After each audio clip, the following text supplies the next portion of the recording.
அறம் போற்றும் அருவாணி சிவனும் முருகனும்.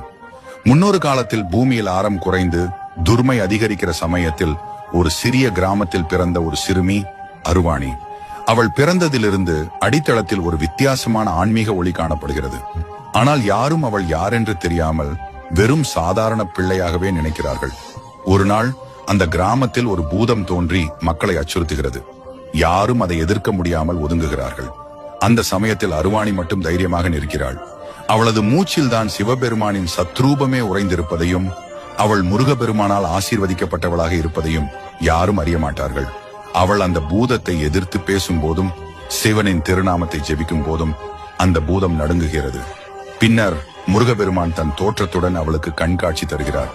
அவள் உண்மையில் பகவதியின் அம்சமாக பாரதிக்கு பிறந்த சக்தியாக இருப்பதை வெளிப்படுத்துகிறார். இது ஒரு ஆன்மீக விழிப்புணர்வு, நம்பிக்கையும் பக்தியும் சேர்த்து சொல்லப்படும் கதை. ஒவ்வொரு சீனும் ஒரே நேரத்தில் திகைப்பும் பக்தியும் உணர்ச்சியும் ஊட்டும்.